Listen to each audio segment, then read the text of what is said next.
Welcome in, Hokies fans, to this edition of the Tech Sideline Podcast. We record on Monday, March 21st, and it was a tough weekend, Hokies fans, but don't worry, we're here for you. We're going to talk it out, go through the two men's basketball and women's basketball losses in the NCAA Tournament. We'll go through the wrestling NCAA Tournament as well, Hokies with 3 All-Americans, and then a bright spot on the diamond softball and baseball, both winning ACC series in Blacksburg this weekend. All of that and much more coming up on episode 230 of the Tech Sideline Podcast, which starts right now.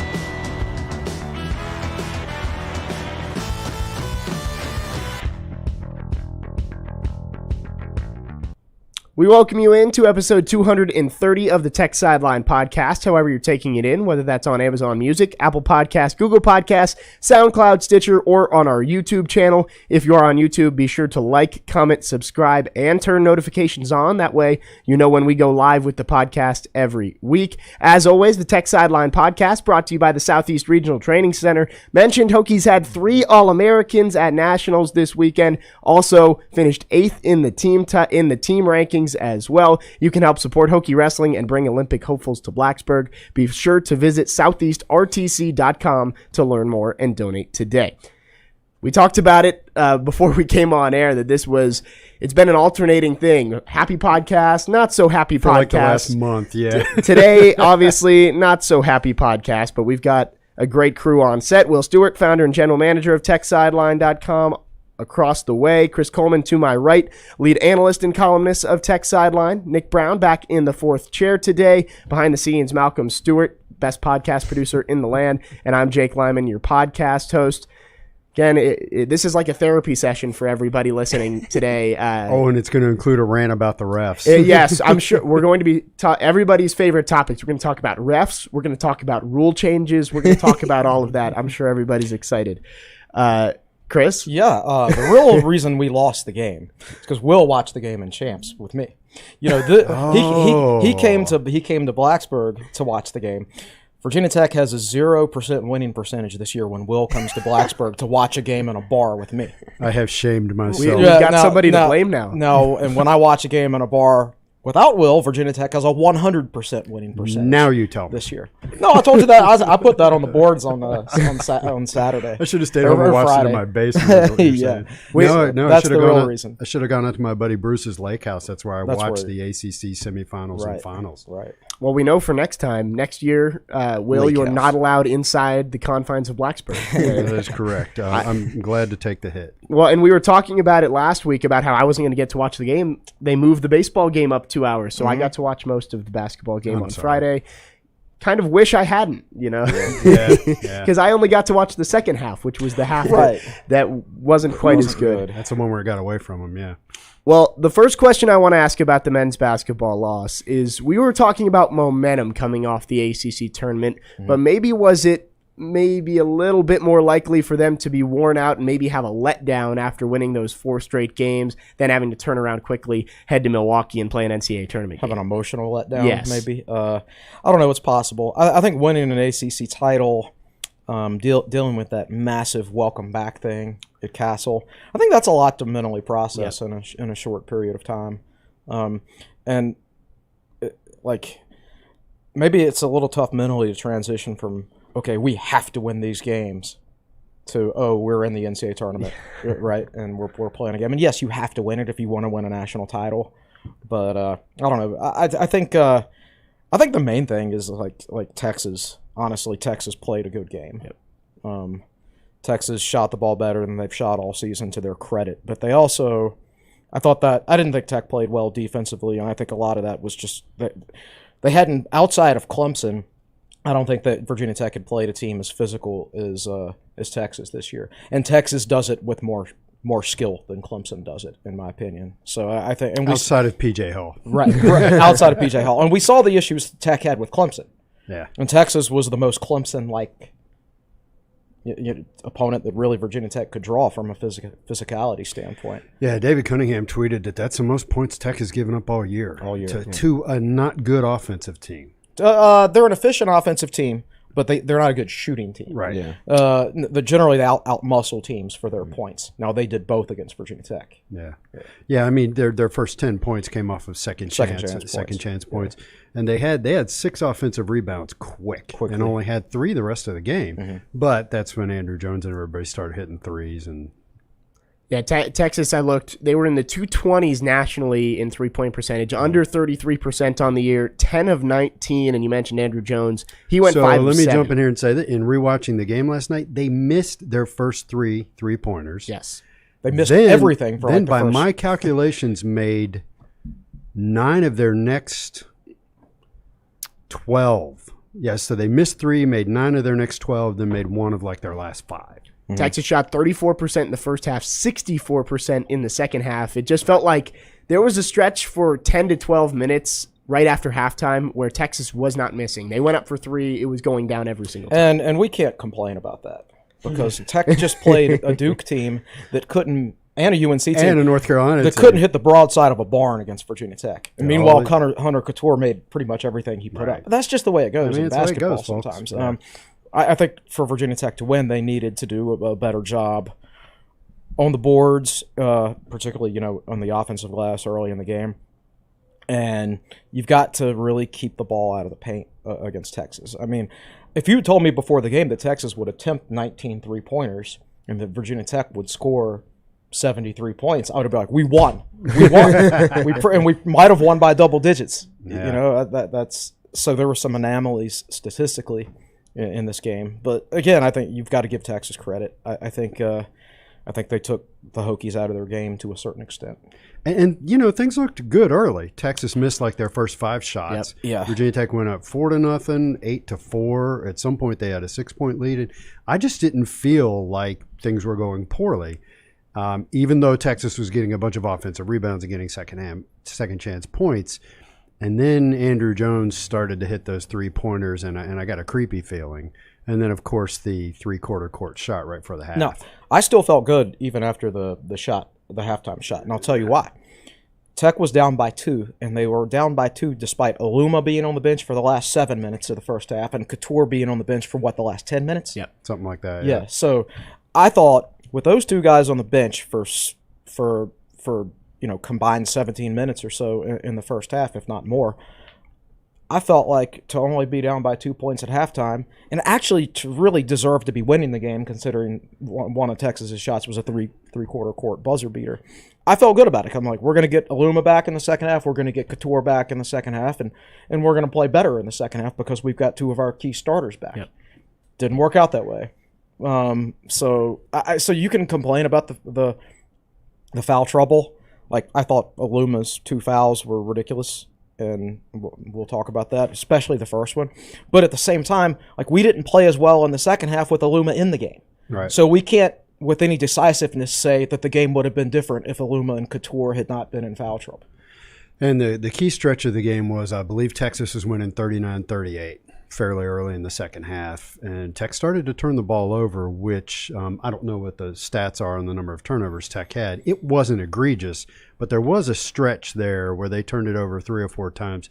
And next thing you knew, it was 61-45, and that thing was over. Yeah. It felt like it went from a 7-8 manageable game with maybe 10 minutes left to a 17-point game just like that, and the game was over. Yeah. And I wrote it down. Texas had a stretch probably over 10 minutes in the middle part of the second half, 9 of 13 shooting. That was when Marcus Carr really started to light it up. He had the 3-quarter court shot at the end of the first half, then hit 2 tough threes in the second half too, and really pulled away from there. Nick, do you have the turnover number? Yeah, they had 13. Tech had 13 turnovers. Texas had 9. And what were the points off turnovers? Points off turnovers are right here, 12-11. So they're dead even. Yeah. And I also wanted to mention Texas had double-digit threes 2 other times this season. They had 10 against Tech, and then they also had 10 against Purdue yesterday. Wow. So they shot really well against Purdue. So 2 of their 3 games. 4 total games. 4 total They had games. 2 in the regular season, and then 2 boom, in the boom, NCAA right there. Wow. So props to them. They hung with Purdue. Purdue's just a much better team. They're really good. offensive team. Watching a full game of Jaden Ivey last night, that would have been a tough matchup for the Hokies. Yeah, I know, but the disappointing part of getting knocked out in the first round is you sit there on Thursday night, and I watched St. Peter's beat Kentucky, and I'm like, well, somebody's going to have a nice path, and then you watch St. Peter's go on and beat Murray State, and you're sitting there thinking, man, if you beat Texas and then somehow you pull an upset against Purdue, you're talking about going to the Elite Eight. Well, and then UNC beat number 1 Baylor. Yeah, what a strange game that was. It's the East region is a mess right now. Yeah. Purdue and UCLA, both 3 and 4 seeds made it, but yes, number 8 seed UNC and number 15 seed St. Peter's are into the Sweet 16. Similar situation last year. If Tech had knocked off Florida, they would have gotten the 15 seed Oral Roberts in the next round. I know, and of course, the year where we actually do win our first round game and our second round game, you get number 1. You get number 1 Duke with 3 of the top 4 picks in the draft. Right. With a generational college player. Right, exactly. In Zion Williamson. So that's the next step in the evolution of the program is. So we made the NCAA tournament 5 times in a row now, and we only lost got past the first round once. Then right. that was that Sweet 16 game, and the Florida game could have gone either way. That Alabama game could have gone either way. Actually, the Alabama game reminds me a bit of the Texas game. Yeah. And the Alabama game was closer, but if you remember that year, that was the year Virginia Tech changed their defensive scheme in the middle of the season, right? Like around the beginning of February, and they improved tremendously defensively down the stretch, and that's why they got into the NCAA tournament. They played great defense over that last month. It was one of the best coaching jobs you'll see. When you change your defensive scheme in the middle of the season, basically change it to more of a pack line type defense. Tech played great defense in the month of March, or in February and March, and then got to the NCAA tournament against Alabama and kind of reverted back their old form, and I think gave up 91 points or something like that. Well, this year, Virginia Tech plays great defense. I mean, we've gone over this over articles, how they jumped up from 110th or so in defensive efficiency to, in 50s the 50s or 60s, something 50s. like that. Yeah, it was just we're statistically the best ACC defensive team down to the last 6 weeks or so of the season, and then they get to the NCAA tournament in their first round and kind of revert to some of their old numbers defensively.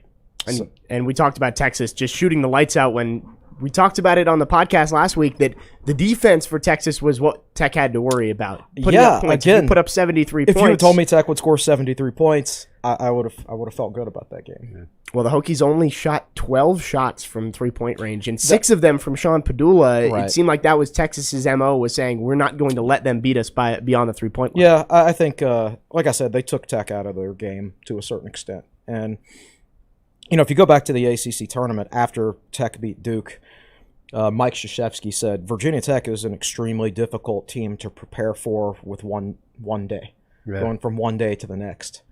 But Texas had all week, and that's a difference. So maybe in hindsight, or you wish maybe you got a Thursday game instead of a Friday game. That's one less day to prepare. I don't know, but I thought I think Tech could have played better. I think the refs could have reffed better when it comes to those 2 fouls on Aluma. But I also thought Texas played really well, and you have to give them a lot of credit. Yeah, and this happens, and this is why you have to go to the tournament year after year after year after year, because eventually this stuff, you get a breakthrough. When they went to the Sweet 16, they got a really good draw that year. They finally, and Liberty knocked off. Well, we were fortunate. All right, so Tech was probably going to be a 5 or a 6 seed that year. But what Virginia Tech did is announce that Justin Robinson was returning for the NCAA tournament. And when you do that, sometimes the selection committee will give you the benefit of the doubt. When you lose a key player and they know he's coming back for the tournament, they will say, okay, this team would have been a 4 seed if they didn't lose this guy for a month and a half like Tech did with Justin Robinson. So Tech got a 4 seed that year when the numbers indicated they were probably going to be a 5 or 6. So thank the NCAA Tournament Selection Committee for that one. I know no Virginia Tech fan has ever done that. But so Tech got St. Louis in the first round, the 13 seed, and beat them. Number 12 seed Liberty upset the 5 seed Mississippi State, and then Virginia Tech got to play a 12 seed in the second round. Actually didn't. That was pretty anticlimactic because Tech didn't dominate either one of those. But also it wasn't all that close in either one. It felt like Tech was in control but never pulled away against either of those teams. It was just we're in the Sweet 16. No buzzer beaters, no drama at all. No incredible galactic clashes. Just, okay, we'll beat them. Look, we're in the Sweet 16. Yeah. And so that's, getting back to the point, that's why you got to go year after year after year. Because eventually it's your year, and you go to the Sweet 16, you go to the Elite 8, and you've got that shot at maybe even doing the Final Four. And you see teams now making runs. I mean, Iowa State's in the Sweet 16. Miami is now in the Sweet 16. So you're seeing teams that if you make it a few years out of that Miami thing doesn't surprise me at all because they're so talented physically. They're so talented, but they're really the embodiment of why the ACC ended up being rated so low this year. Yeah. I was looking up Miami's schedule this morning.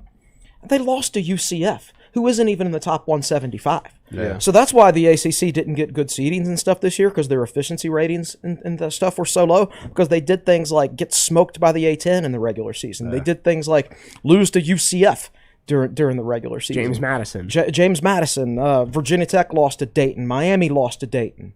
So the ACC's had a good tournament, but if they had done better in the non-conference portion of their schedule, and they had given themselves a chance to get more quad 1 wins within conference play by having more efficient non-conference schedule, then maybe Wake Forest is in. UVA too. Exactly. So I don't understand why the ACC was bad in their non-conference schedule this year, but that counts. The reason why Tech was so good in the computer ratings this year is like they didn't play great against those non-conference teams like Xavier, Memphis and Xavier and Dayton, but they hammered the teams they were supposed to hammer. Right. Like, they get Maine and Castle Coliseum and they beat them by 30 like they're supposed to. They don't lose to them like Miami lost to UCF. Yeah. So that's why Virginia Tech's efficiency ratings were so high, is because they hammered teams they were supposed to hammer. Well, and all the losses, besides the Wake Forest loss, was within at Close. least 11. Exactly, yeah. And that's the madness of March. You had 9 Big Ten teams in. Only 2 of them make the Sweet 16. ACC had 5 teams get in. 3 of them, and almost 4, Notre Dame got close to beating Texas Tech last night. So could have had 4 teams in the Sweet 16 from the ACC. Will, I know you've been waiting. We're going to talk about Keve Aluma. He had 15 points, 7 of 10 shooting, but foul trouble. Will's been waiting to have his little rant. Yeah, I don't know. It's not much of a rant because everybody's talking about it. Yes. When you get on Twitter and read articles today, everybody's talking about the officiating in the tournament overall. Yep. And if you have read my stuff for years and listened to me on the podcast for years, then you know that I typically don't talk about officiating. So I remember writing Monday Thoughts articles and the comments are, "You didn't talk about that terrible call," because it happens.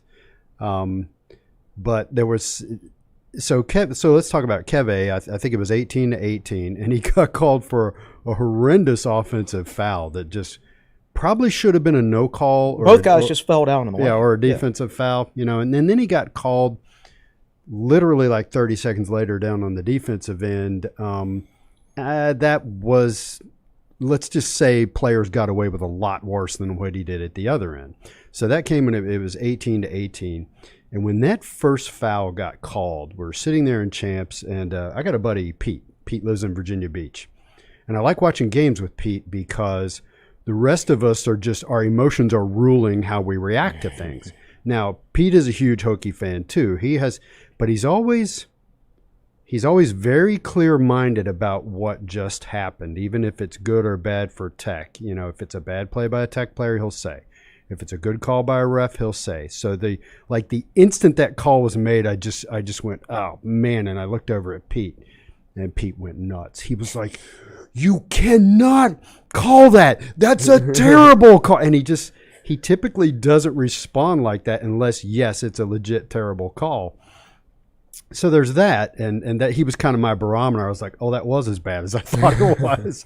And the weird thing is that came with 18 minutes left to go, and Tech actually hung with him for the rest of the half, even though Couture and Aluma were both out.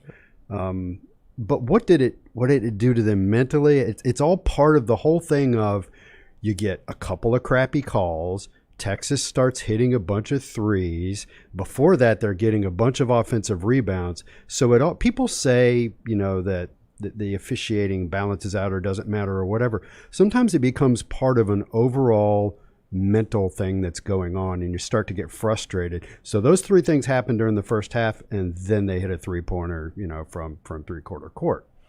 So that's all the stuff that happened at Tech, and I didn't get a chance to watch a lot of the NCAA tournament this weekend, but I did watch a lot of Notre Dame and Texas Tech. Now, late in the game, and this is just one example, I know this stuff was going on. Apparently, I didn't watch Baylor and UNC. Apparently, that was just a boxing match. So anyway, late in Notre Dame and Texas Tech, don't get me wrong, Notre Dame wasn't going to win. I think they were down 7. And it was getting late, and they had a play under the basket where one of those guys went up, got hit in the head. 3 times. 2 or 3 times, just repeatedly, and no call. And Texas Tech winds up with a dunk at the other end that I think put them up 9, and that was the end of it. And apparently there's been this commentary for years that the ACC doesn't let games get physical enough, so when they get to the tournament, they're kind of caught off guard by how physical the games are. Something's going on here and I knew there was another. Now, this is when it does turn into an actual rant. Here's what you're going to see next year, okay? There's all this talk about the officiating and how players are just mugging each other and no calls are being made, and it's ruining the game. I can see it already at the beginning of next season. There are going to be points of emphasis, right, and fouls are going to be called all over the place that are ridiculous. And that'll ruin like the first 6 weeks of the college basketball season. And by January, it'll be back to And then normal. gradually they won't call it anymore. We'll be right back here. So one thing I wanted to continue this discussion, one thing I wanted to ask you guys that watch the NBA, what is I don't watch it at all. Are they this physical in the NBA? I mean, how does it compare? Depends on what player's getting fouled, I think. Yeah. If it's LeBron James, you breathe on him wrong, he gets the call. If it's... So that's a thing. it is. It's more player specific. It really is. College basketball, depending on the team and how willing the refs are to let... Refs are more willing to let them play from a physicality standpoint in college, I think. Yeah. I The think NBA so. isn't even as physical, I would say. I think, there's better athletes in the NBA, so sometimes, you get beat off the dribble, you don't have a chance to be physical when you're trying to defend somebody in the open court. Seth Greenberg's teams were really physical defensively. I think if Virginia Tech played a Seth Greenberg coach team, we would be like, oh my God, they foul too much. Really? Right? Because the Tech was really physical defensively under Greenberg. So I do think that is allowed in college more so than the NBA. And Texas is one of those teams that does it. Clemson is another one of those teams that plays extremely physical defense. And I think in the NBA, defense is a little bit more optional, especially in the regular season. Yeah. You'll see some guys take plays off defensively, whereas you don't see that as much in the college game. Last night, another call that everybody's buzzing about, TCU Arizona was tied late, number 1 seed in the South region, and TCU had the ball, and point guard got mugged at half court. I'm watching it right now. Nick watching it in the 4th chair, and there's 4 seconds left in the game. Maybe you swallow your whistles at that point. Almost led to a dunk at the other end. It went to overtime. Arizona won. So There's been a lot of questionable calls out there. A lot of no calls, but then also yesterday in Texas-Purdue, Purdue was in the double bonus with 12 and a half minutes to play in the second half, a large reason why they went on and won. Well, and that's kind of the risk of when you play a style like Texas plays. You get a set of refs that it's one of those days where they let them play, and it's going to be great for you. But if you get sometimes a set of refs that for whatever reason call a lot of touch fouls that day, then you're going to be in the double bonus a lot because you do an awful lot of touching. Yeah.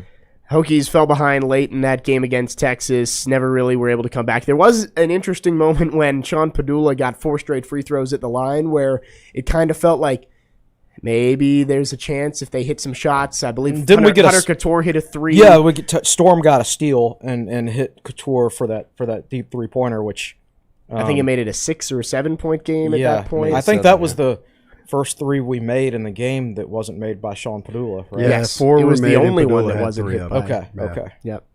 Hokies, again, 1 of 6 outside of Sean Padula from 3-point range.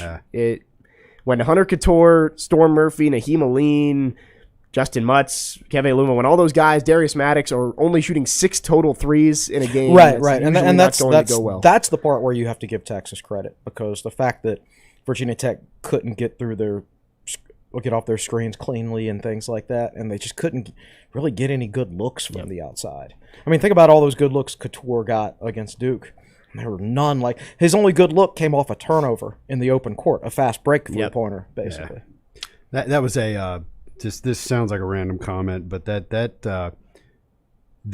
spin and reverse layup that Justin Mutz had. Do you remember the play I'm talking about? Yes. I'm not exactly sure when it was occurred. That was wicked. That was really nice. He had back-to-back plays, I think, driving baseline. That was one of them, and then he had another one where he scored 4 straight. That was huge. Sean Padula mentioned him. He led the team 19 points. He led the Hokies in scoring. He was 10 free throws. Yeah, he was 3 of 6 from three-point range and 10 of 10 from the line. Yes. 19 points. Yes, that was all of his scoring. What did he end up shooting from the free throw line this year? It's got to be around 90%, right? He was 85% going into the game. Okay, so and he didn't shoot a ton. I don't Right, think. so Yeah, I'm sure that affected him probably pretty over well. 90. Yeah, so Nick, go ahead and look it up, and Yeah. I wouldn't surprise me if he bumped it up to 90% with that.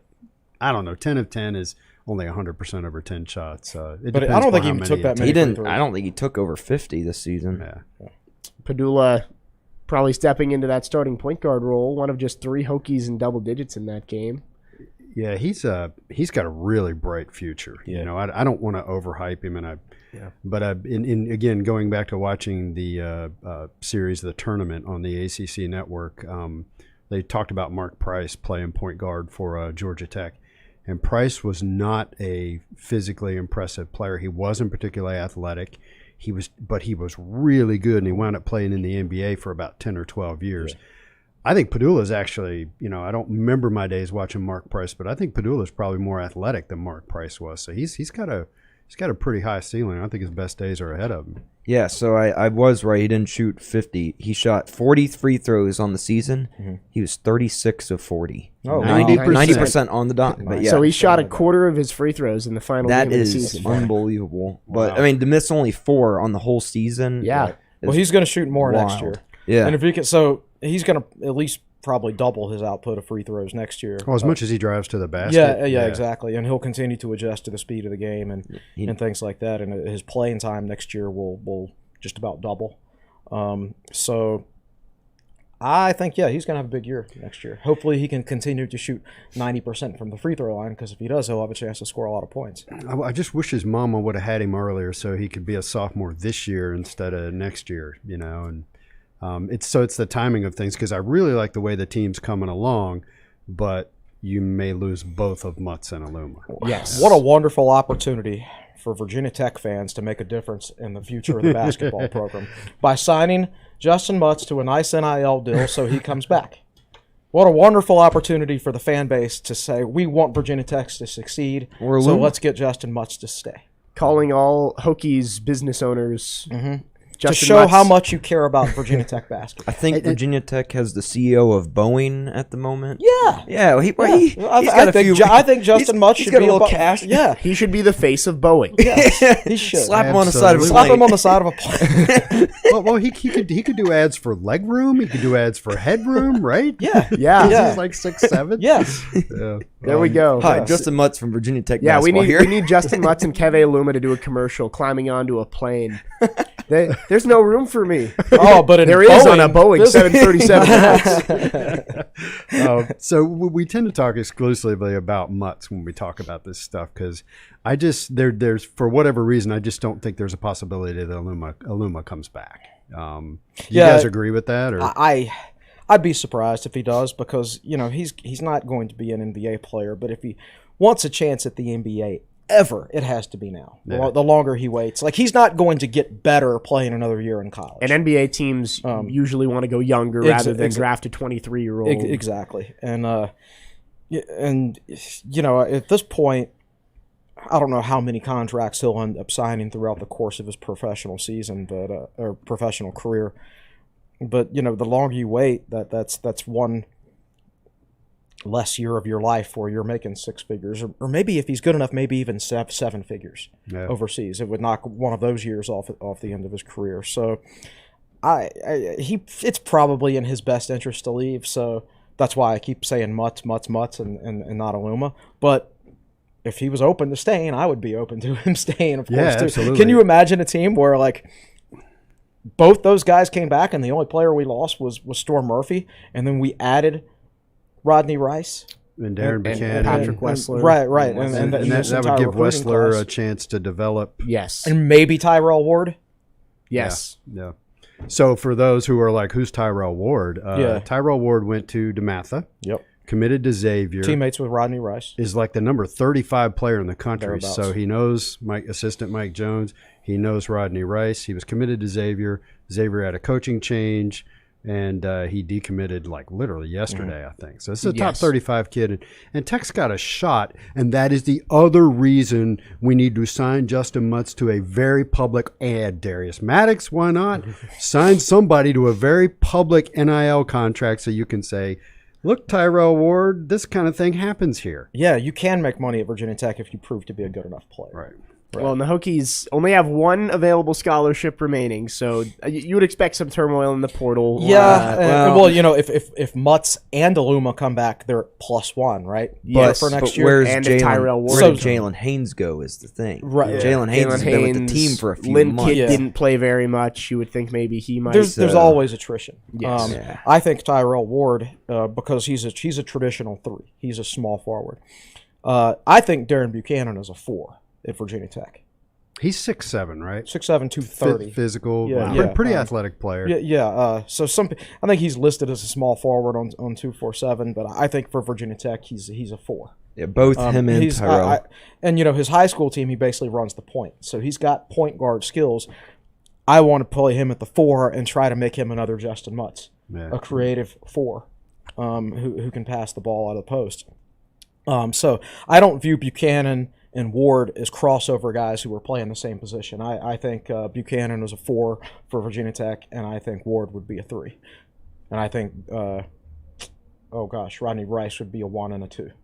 Yeah, it's so you look at the team, it was funny, gosh, who was I watching last night? It may have been Texas Tech, where they had like 5 mid-major transfers or something like that on their team, and I thought, so it's not just Virginia Tech, who's achieving at a fairly high level with, Tech, it's guys from Wofford and Delaware. Right. But I think you're seeing right in front of your eyes the Virginia Tech program starting to evolve into a program that is populating its team with guys that they recruited out of high school. Yes. And I said this on previous podcasts. It's like, if you really step back and look at it, they're ahead of schedule, I think, with what they've achieved. In one sense, they're evolving normally as a team. What I just said, they plug a bunch of holes with transfers. They recruit some high school guys. That's a normal evolution, and we're in between year 3 and 4 now. Mm-hmm. But the level they've achieved at going in the NCAA tournament the last 2 years, that's ahead of schedule. Yeah, well, and even Mike Young's first year when they went 16-16, I believe, and they only returned like 3 players. Yeah. From the previous season, and one of those was Landers Nolly, who I think in hindsight he wigged out at the end of the year. Yeah, I don't think he was fully bought in. So they went 16-16 that year, and they probably shouldn't have gone 16-16. That was the year with the win over Michigan State. Yeah. And Villanova was the following year. Right. Yes. And I think it was very important to retain Wabisa Beatty that year, because Wabisa Beatty was a winning player. He has a winning mentality, and I think Tech had a winning culture under Buzz, and I think it was important to retain Beatty during that transition, so you retain that winning culture, and it gets passed down to the Hunter Coutures and the Heem Alleynes and guys like that. And then obviously you bring in Aluma, who's used to winning at Wofford, and Storm this year, who's used to winning. So I think we have a winning culture at Virginia Tech now, and I think that's been the most important thing over the last 5 or 6 years. Yes, we've made NCAA tournaments, but the more important thing is we've established a winning culture, which should continue to pay dividends, I think. And there's a lot of momentum around the program right now. They've shown that Jake is pointing at the table where the confetti is from the ACC tournament. That's a whole thing. But they've unveiled the concepts for Castle Coliseum. Yeah.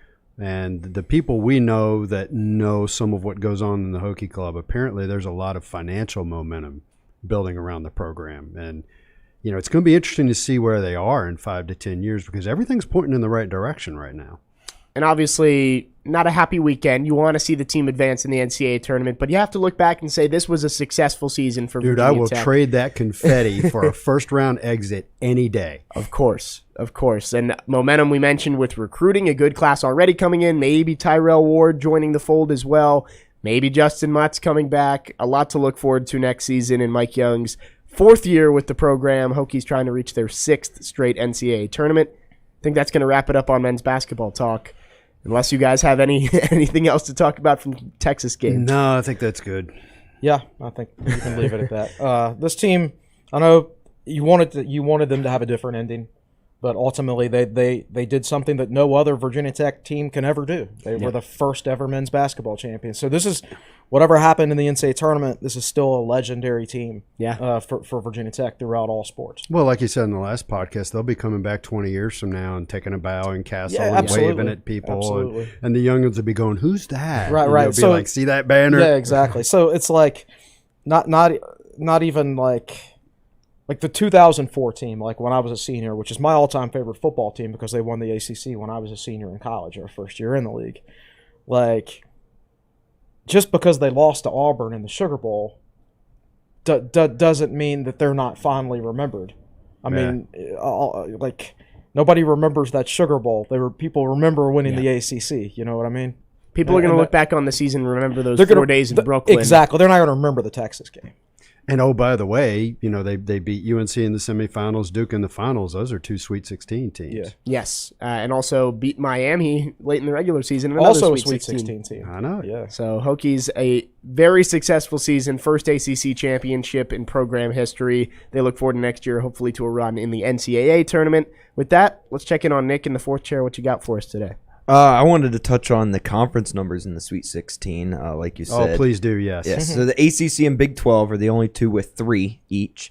The Big 10, Pac-12, and Big East have 2, and Big Bad Big 10 only with 2. Found surprising. 2 out of 9. Yes. And then SEC, who everybody was like, oh, the SEC's finally taking over college basketball, is tied with the WCC, the MAAC, and the AAC with 1 team in. Yep. And so I think that proves not that the ACC is still king of college basketball, because yes, like I think overall the league was down, but it still shows that the ACC still can. The problem Keep going problem through. with the Big Ten is like the Big Ten doesn't have a dominant program. No, they Like beat each other up. like you used to consider Michigan State a national caliber And championship Ohio team. State was up there, and too. they're not now. Like Michigan State was a 7 seed.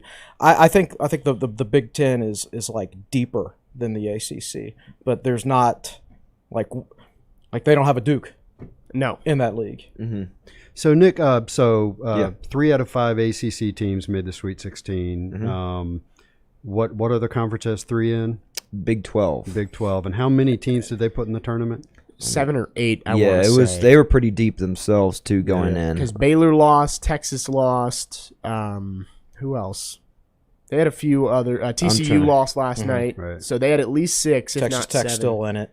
Texas Yeah, Tech so still in. You got Texas Tech Kansas. in, Kansas, who's a Right. 1 seed, and then Iowa State, who's Iowa the State. 11 seed, who beat a 3 seed and, they a won 6 seed. and they won 2 games last year, and now they're going to the Sweet That's 16. incredible. Yeah, who- And, It's a so great the feeling for Big them. Ten sent 9 teams, right? And only 2 advanced. Yes. Yeah, Michigan and Purdue. And the SEC sent and Michigan was the 7 11 or seed 8, that 2. No, 6 for the SEC. And look, this is important because, like, obviously, money. obviously, the ACC lags behind the SEC and the Big Ten when it comes to television deals. I don't know exactly what each unit is worth these days in the NCAA tournament. I know you've written an article on it. It's been a while. It's been a yeah. long time, so the Yeah. numbers haven't been updated. But the more you win in the NCAA tournament, the more money you make As a conference. and it's paid out over like 5 years. Yeah, it's some kind of 4 or 5 year rolling thing Yeah. where whatever the ACC does this year earns a certain amount of money that is paid out over the next 4 years. I think. So the more the ACC wins, the more money Virginia Tech makes. Right. Somebody on the boards, but it's just somebody on the boards that said that each win the ACC gets, or really any team, means, well, the ACC with 15 teams means $100,000 extra dollars to each school. So I've heard if a about unit that, is too. worth $1.5 million, now that 100 may get paid out over 4 years or whatever. But it's funny. I was really rooting for Duke, and I don't like Duke. But when and there's a big discussion on the boards about this stuff. When it becomes NCAA tournament time, I put all that behind me and I root for the ACC all the way. I was really rooting for Notre Dame. Like last night, I'm watching Notre Dame thinking that may be my second favorite team in all of college basketball because I just like Mike Bray. I like the way they're coached. I like their players. I even rooted for UNC. Of course, look who they were playing, Baylor. Defending national champ. It's a little easier to root Yeah, for Baylor anybody Baylor against does not Baylor. have the best reputation amongst college coaches, we'll put it that way. When it comes to their recruiting practices, I'll just leave it at that. Well, the ACC, Duke will take on Texas Tech in the Sweet 16. UNC has UCLA, Battle of Blue Bloods there in the East region. And then Miami and Iowa State, 2 double-digit seeds facing off in the Sweet 16. Want to mention with the Cyclones, 4 months ago, we sat on this set and we're talking about the preseason NIT. If I had told you one of those 4 teams, Memphis, Virginia Tech, Xavier, and Iowa State would make the Sweet 16, how much money would you have put on it to say it's not Iowa State? I'm sitting there thinking, gosh, I hope we don't end up playing Iowa State in this tournament because they'll kill our net. They'll kill our net ranking because they're so bad. And now they're a Sweet 16 team. Crazy. Again, at least one double-digit seed will be in the Elite Eight. Miami or Iowa State. St. Peter's still in it as a 15 seed as well. Now, wait a minute. Before we sign off on basketball, we'll bounce back over to Nick. The other thing we forgot to repeat, 10-10, 2-7 in the conference, dead last out of 15 teams, and you become champions. That's more that's as remarkable as that being the first time you won is the path they traveled to get absolutely. there. I mean, everybody thought this was going to be an NCAA tournament team before the season started. And ultimately it was. Yeah. But the path to get to that point was not the one we expected to take. One day there's going to be a really good documentary about this team. I mean, you're going to wait on we the have ACC an ACC network to do now. that? Come on now. They need a Chapter 11 of the They'll probably tournament. call us Virginia through the whole thing. Tech. And this is the last thing I want to talk about with basketball. Buzz Williams went 0-2 his first 2 trips to the NCAA Tournament Tech. Then in his 3rd trip, got to Sweet 16. Mm-hmm. And that same season, they won the Charleston Classic.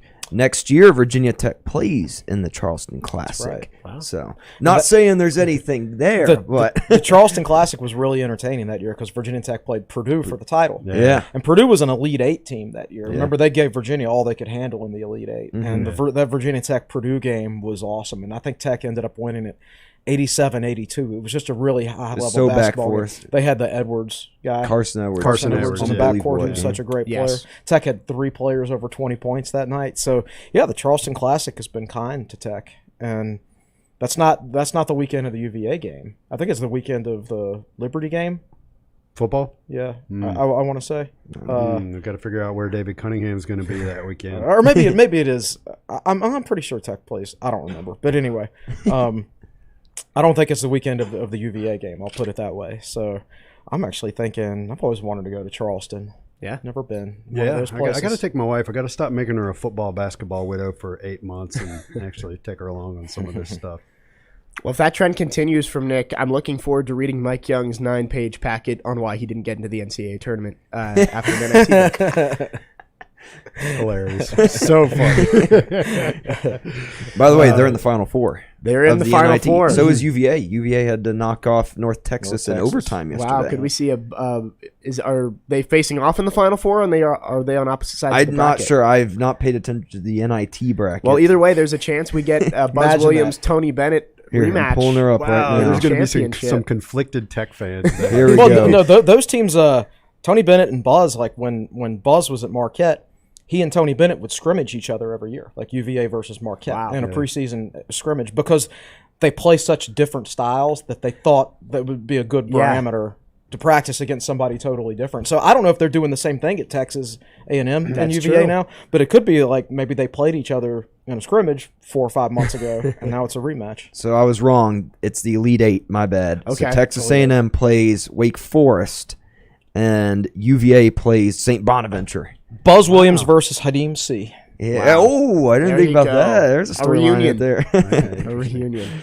All right. We will take our break here on episode 230 of the Tech Sideline Podcast. When we come back, we're going to go around the horn on the other sports in action this weekend. Women's basketball losing to Florida Gulf Coast in the first round of the NCAA tournament. Wrestling's trip to Detroit for the NCAA championships. Softball with a sweep of North Carolina. Baseball beats Pittsburgh. All of that coming up in the second half of episode 230 of the Tech Sideline Podcast. Stay with us. We'll be right back.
Welcome back to episode 230 of the Tech Sideline Podcast, going through last weekend in Hokie sports, men and women in the NCAA Tournament, wrestling NCAA tournaments, Diamond Sports having success in Blacksburg, and much more. We've got our crew on set, Will, Chris, Jake, Nick in the fourth chair, Malcolm behind the scenes.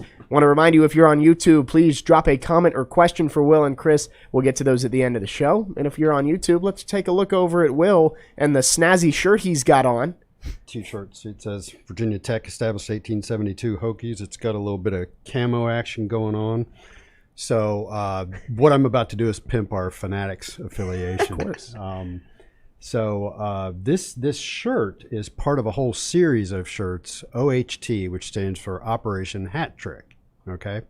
So I'll just read you the little card that you get when you order something from the OHT line. Born as a way to honor Nate Hardy and Mike Koch, two Navy SEALs and friends who fought and died together in Iraq in 2008 and are buried together at Arlington National Cemetery, OHT brand of merchandise generates awareness and support for the recovery of wounded service members and veterans. A portion of each sale helps to fill critical gaps in care. So it's a really cool cause. So to take a look at what they offer, go to techsideline.com. And I've admitted this before. We don't. If you go on your phone, you don't even really see the Fanatics stuff on your phone when you're on our website. So do a laptop or desktop, and then you'll see Fanatics ads. And so click one of those and bounce over to Fanatics, and search Virginia Tech OHT for Operation Hat Trick. Virginia Tech OHT. I did that this morning and got 59 hits. Wow! And it's really cool looking gear. I mean, T-shirts, shirts, hats. All kinds of pullover type things. They've even got OHT cornhole boards, travel mugs. So it's really cool looking stuff. The camo part of it is not overdone. It's always just a little stripe on the side or something like that. So it's neat stuff. So go take a look.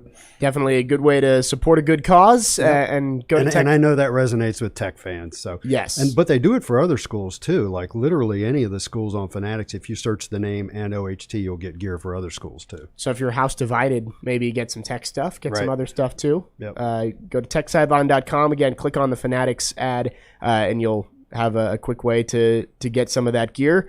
With that, we've talked about men's basketball. Let's jump into the women's team.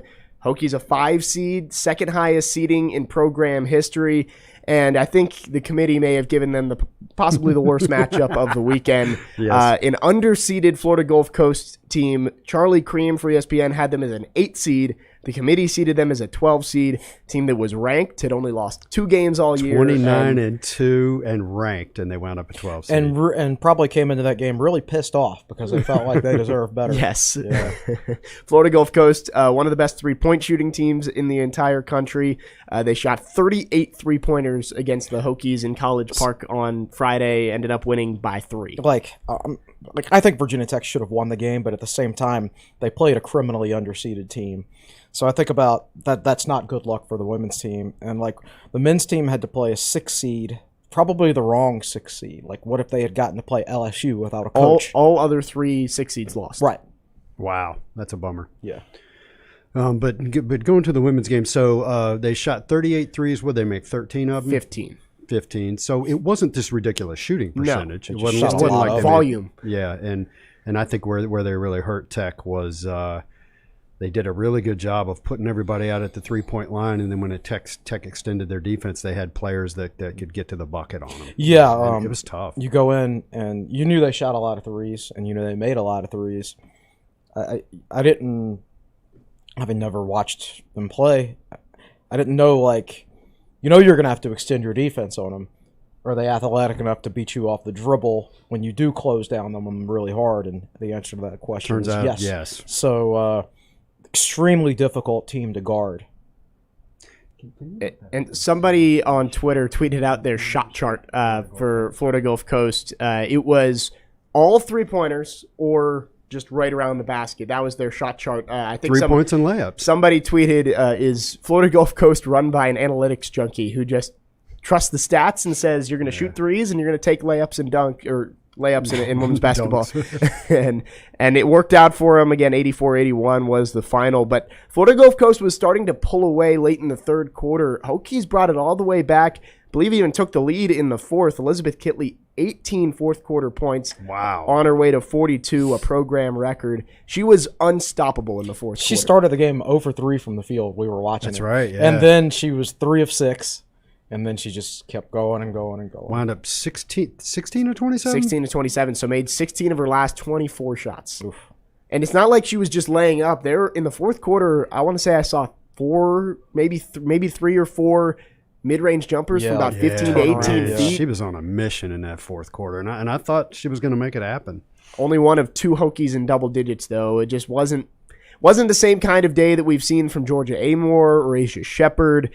Amor finished with 12. She was the only other Hokie in double digits. We got Deasia Gregg had a good day off the bench, 7 points, 11 rebounds, but it was really the Elizabeth Kitley show, and trading 2s for 3s just didn't work out for the Hokies in the end. No, it didn't. You have to obviously you have to hope that they miss a few of those shots. I'm trying to pull up the because I know they lost to Maryland yesterday. Yes. Florida Gulf Coast did. Right. It was close for a while. And I want to see what they shot in that game. I know they only scored 63 points. They were only 11 of 35 from three-point range against Maryland. 32%. 31.4%. Right. They're 15 of 38 versus Tech. Which is about 38% against Tech, right? Yeah. So, I mean, what did they shoot? They were only 38.5 overall from the field against Maryland. So it looks to me like Maryland they were better able to stop the drives. Yeah. For sure. They shot a lower 3-point percentage too. But the main thing is like Maryland scored like 89 on them. Yeah. So Nick, what did Florida Gulf Coast shoot from 2-point range? my math is correct. It was 15 of 26. Yes. So they shot 12 more 3s than 2s. And I wonder how many of those they rebounded and put back in. Yeah. Yeah, rebounds were 40 for Tech, 29 for Florida Gulf Coast. And ironically, Kitley didn't even have a double-double. They boxed her out really well. That was one thing I was impressed with. They boxed out Kitley well, but couldn't stop her shooting.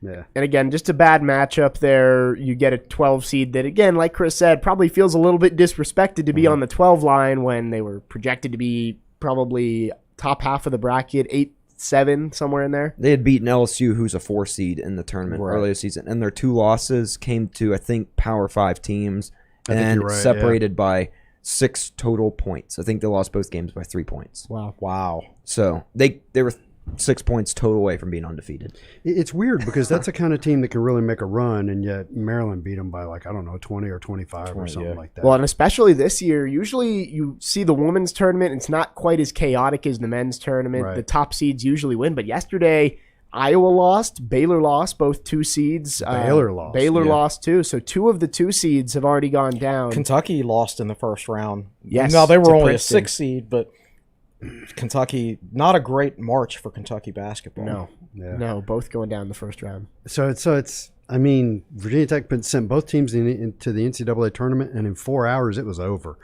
That really sucked. That was the disappointment of them being back-to-back. It would have been great if both of them won. You get 4 straight hours of watching good basketball, but ended up being a rough Friday afternoon for Hokies fans. So who all comes back next year? Shepherd is gone. Shepherd is gone, I believe. Trailer's gone, right? Yes, Trailer, I believe, is gone, and I think that Trailer might did be not it. participate in senior day. She's didn't. listed as a senior. She may have a COVID year, but she didn't. left. Yeah, she has a COVID year, but she did not. have a COVID year. She did not participate in senior day. Generally speaking, if they don't participate in senior day, that means they're definitely coming back. Yeah. If they do participate in senior day, sometimes We'll they see what decide. happens. We'll see. Yeah. She's a really good player. I'd love to see her come back Lytle next is year. gone. Lytle is gone too. She only had The 1 Liberty year. transfer is gone. And I think one of either Baines or Greg might be gone too, if I'm correct. Yeah. Greg was a transfer. Greg may be gone. I think Greg Baines may- for sure has a few more years. So I think it was Greg that. So she transferred from of 2 the schools. starters for Virginia Tech, Amor's coming back, Kayla King coming back, Azana Baines, I believe, will come back, and obviously Elizabeth Kitley's going to be The back. core of the team is back. Yes, outside of Asia Shepherd, who probably not her best year in her final season in Blacksburg. She had a much better year last year, struggled a little bit in that NCAA tournament game, but again, the core is still there for Kenny Brooks. Their goal was to make it to a Sweet 16. They didn't quite accomplish it this year, but still trending in the right direction, made the ACC semifinals for the first time in program history. I think we should see another step in the right direction next year for his squad. I think so. When you see that many good players coming back, they're going to be right there where they were this year, if not better. Maybe you'd like to see a little more consistency. Like next year, don't have a Liberty game. Yes. Or even the first North Carolina game. Right. Yeah. Like I think you don't have a Liberty game, maybe you're hosting. Maybe you're still playing. Right. It's true. Yeah, it's a solid point. And Kitley's going to bring a lot of attention to the program next year. Get a lot of national Possible hype. National Player of the Year. Yeah. Did she wound up in the final 10 for the She was a semifinalist, I believe. Yeah. So, yeah, final Yeah. 10. ACC Player of the Year, right? Yep. Man, that's just going to be a lot of attention focused on her. And did you guys think? Did you think Georgia Amore suffered a little bit of a? I don't want to use the word slump, just inconsistent at the end of the year? I think She had a great game against UNC and then NC State. I just think that was exhaustion against NC yeah, State. I think so too. Well, I mean, with so many other key players out against NC State, it's all on her shoulders. She just played about. every minute in the UNC game Yeah, the day before, too. which was an overtime game. Yeah. Right. I've got our Chris Hirons is tuning in. He has sent me a confirmation of who is coming back for this team. Okay. Greg is likely staying.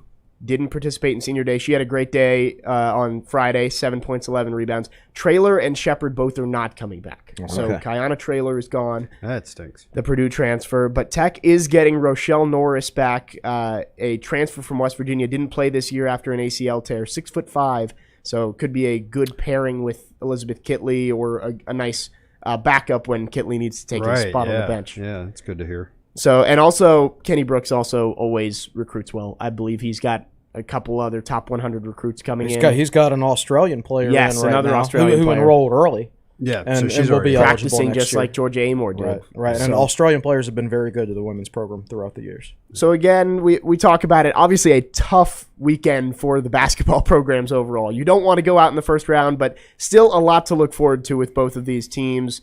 Men's team has now made 5 straight NCAA tournaments. Women's team has made back-to-back NCAA tournaments. Expect them both to improve next year. And didn't we figure that the men's team, other than the 5 in a row, they'd only played in like 8 other NCAA tournaments? Yes. Five of Virginia Tech's 13 NCAA tournament appearances in school history have come in the last 5 NCAA tournaments. Yes. Yeah.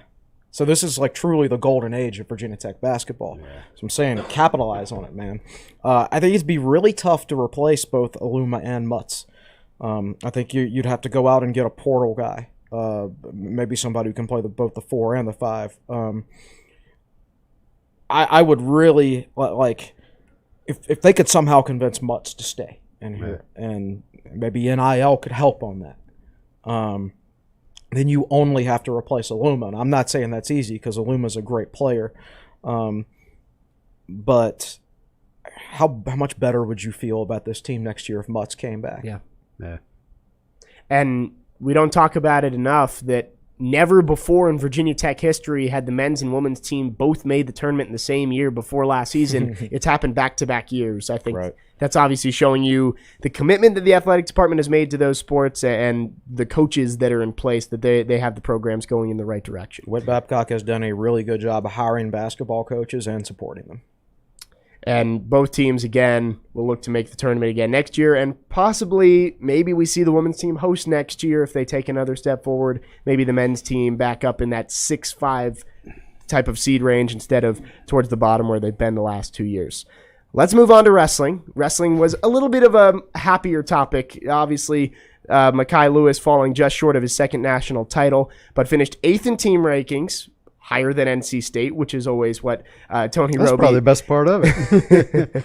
3 All-Americans, Mekhi Lewis, Bryce Andonian, and Corbin Myers all were in the top 6 in Detroit. So a good weekend for all of them. Sam Latona fell just short at 125 as well. Let's start with Mekhi Lewis, and let's start with the happy part of it. In the semifinals, he pins Logan Massa to move on to the semifinals, and I watched that video again of him getting the pin and reacting and going over and hugging Tony Roby. That was just a really cool moment for Mekhi Lewis. Yeah, and I don't know what to say. I didn't get a chance to watch it, unfortunately, and I forgot to set my DVR as well. But I don't gosh, I'd have to go back and find it on the archives and stream. So all I've seen are the pin and his reaction. Yeah. And he is, I really want to get him on the podcast and ask him what was going through his mind because he reacted like he just won the national championship. I don't think he was that emotional when he actually won the national championship 3 years ago. So I just wonder what was going on there. And I think it's the fact that he pinned the guy, probably. Yeah. Normally, you don't see pins like that high late. level. Yeah. And it's not like the clock just ran out and he won. He did it. He finished it off himself. Yeah. So at some point in the weekend, maybe it was after that match, that he said that he considered quitting wrestling in the middle of the season. Did anybody ask for clarification on that? Or did I don't think anybody followed up on Nobody followed up on it, was but that just was the headline of the weekend. Wow, so we really have to have him on the podcast. He almost he considered quitting wrestling in the middle of this season. In the middle of this season. Huh. He only had one loss. That's strange. Yeah, and it's I don't know, it just makes me think a lot of things. He won the national championship in 2019. He took the Olympic red shirt year the following year, and he was injured last year. And man, that was just painful to watch last year. And you would have thought if he was going to quit that it would have been after going through that injury stuff and thinking it's just not worth it. It's such a brutal sport, and you have to be so dedicated to it. It's so physical. It's so grinding. And then you got to be dedicated. Like football players go and practice, and they're dedicated during practice. Wrestlers it's all the time. It's all the time. 24/7. Right. And when we were interviewing all of Tech's new assistant coaches a few weeks ago before the Louisville basketball game, we were interviewing them in the players' lounge, which happens to be the floor below the wrestling practice room. Yeah. And all of a sudden, during interviews, you just hear all this noise. I mean, you thought the roof was collapsing because those dudes were up there practicing and they're just slamming each other into the mats and things like that. And you do that up there, man. It was a lot of noise. You do that every day. Yeah, every day. And so, like, even if you're really, really good at it, there's probably days where you wake up and you're like, I wish I didn't have to wrestle today. I don't want to do this. Yeah. And not to mention the nutrition, having to stay in season, you have to be at that weight almost every single week to qualify. That has to be a grind as well for these guys because wrestling season's a long season. Yeah. And you look at Latona. Latona was wrestling at 125. 125. Yeah. And he's so tall. Yeah. It's so hard to... that's not a natural weight for most people. No.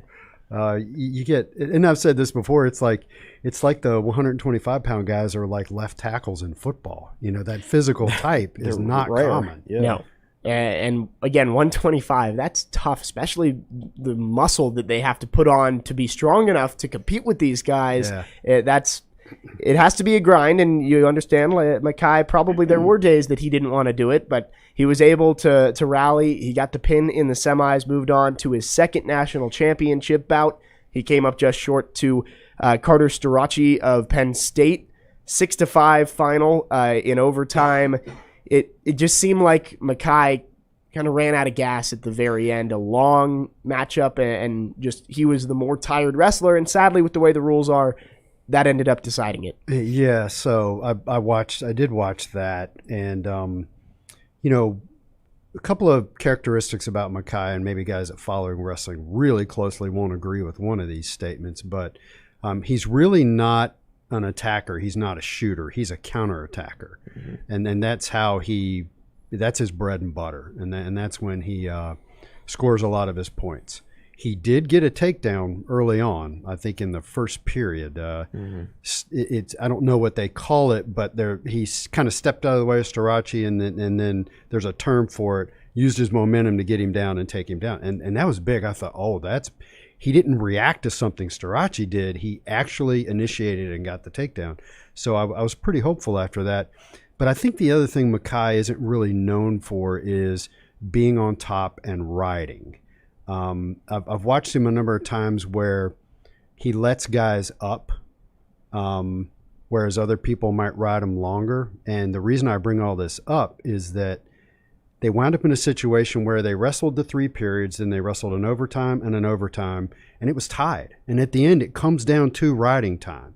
Yes. And Starachi had 15 seconds of riding time. And Mackay only had 6 in his period. Yeah, So and so Storace gets the win because he's got more riding time. It's worse than penalty kicks. Yeah. It's like and it's just everybody looks around. Oh, it's tied. Oh, well, that guy wins. Is kind of what it was like. But anyway, it makes me think when Mackay was on top those few times in that match, what if he'd made more of an effort to stay on top longer? You know, what would have happened? Yeah, the whole riding time, overtime rules. It almost seems like NFL overtime rules. If you can score a touchdown, the other team doesn't get a chance. Doesn't get a chance, right? Yeah. So if you just stay on top of the guy for 30 seconds, which I'm not saying is easy, you win, right? As long as you can get out on the other side. Right. So, so I think it's just we talked about this before we started recording. It's just a bad way to settle a national championship. right. Exactly. Right. That doesn't seem like a good way. Now, like at least in soccer, they give them 30 minutes of overtime, no matter what, before penalty kicks. Yeah. In this, they only gave them 2 minutes of sudden victory, Right. which, again, I think that you probably should do maybe 1 minute periods of sudden victory would be that way you're not going for 2 minutes straight every time, but 1 minute, try and get a takedown, take a break. Now another minute, try and get a takedown until somebody actually does it. It's one of those things. It's like, okay, so it's like the selection process for the NCAA tournament. You can change the metrics every year if you want, and somebody's still going to be pissed. Exactly. Yeah. Exactly. And I guess if you asked wrestlers what they would you prefer a series of 1 minute sudden victory until somebody gets a takedown and you lose? It probably depends on what the wrestler's strength is. That's true. If what they're he good at considers his riding, they'll strength be is. like, no, I'll take I'll the take riding. the- yeah, we'll take the exactly. 30-second riding time. Yeah. And obviously, if we have wrestlers in the YouTube chat, let us know if we're wrong on this, and that's the best way to do it. But So let's be clear. Mackay was not a disappointment. He was seeded second. He finished second. Yeah. He almost won again. Yes. And Storace was undefeated coming into the year. yes, again, it's Penn State. They had almost every one seed. They had 5 finalists and they all won. Yes. Yeah. Penn State won the team championship again. It's like 131 and a half to 95. We're talking about a school with big donors who have the money to pay $100 million to build a men's hockey arena. Yeah. For just the men's hockey team. For ice hockey. Yeah, so like it's the Buffalo Sabres owner, right? It's a Penn State grad. Like Virginia Tech's athletic budget for an entire year is $100 million, and Penn State has a big donor that can buy a men's hockey arena for the same price. Yeah. So of course their wrestling program, their version of CERTS, is like it's bigger than everybody's, right? And that's why they win the national title all the time. They're more right off the top of my head, the most dominant programs I can think of is Penn State wrestling. They've won 8 of 9, 9 of 10, whatever. Yes. And UNC women's soccer won something like, I don't know, 14 of 15 national championships or something like that. Their sports are so well funded, and I've said this analogy before, but like I know a guy in town. He's retired. He's a Penn State grad. Like he can't tell you who their starting quarterback is, or who their offensive coordinator is, or their defensive coordinator, or anything like that. But he sends them a check every year because it's just ingrained in their culture to financially support their programs.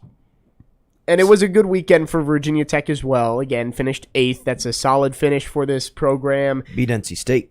Yes, we mentioned that. Beat the Wolfpack. That's always what you want. I believe they were the top ACC finisher. Yeah, they sent 10 guys. Were. We sent 8, and they still finished 10. Still finished below. And so we got to give a shout out to Bryce Andonian. Bryce Andonian very close to advancing to the national championship. I believe he tried to get a pin at the very last second. He had 10 more seconds. If he didn't, he just ran out of time. It was so funny because he was wrestling somebody. I don't remember where he's from, and I think the guy's last name was Gomez. And they had wrestled before through the upper bracket. And Bryce Andonian has a reputation of being just a wild wrestler, a lot of fun to watch, unconventional. He has that look about him. So he and Gomez, if I'm getting the name correctly, he and Gomez had gone at it. Then they had to wrestle each other again down in the wrestle back bracket, the consolation bracket. Yeah. And I watched that, and Rock Harrison was doing the commentary, and he's like, I can't take this again. I can't take another one of these two guys. Rock is so funny. But he's just, my heart's pounding. And this was at the very beginning when they started wrestling. But seeded 11th and finished 3rd. Excellent. Yes, and again, very close to moving on to the championship bout. And Corbin Myers, also an All-American for the second time, I believe, as he finished sixth, I want to say, up in Detroit. Yes, I think you're right. So 3 All-Americans for the Hokies, another successful season, and I've been seeing all the recruits that Coach Roby's been bringing in. It seems like the wrestling program's still trending upwards. Could see maybe a top 5 finish coming up in the next few years. Well, I have to get over on the wrestling board and kind of break down by weight class because from what I understand, Latona will not stay at 125. He'll go up to 133.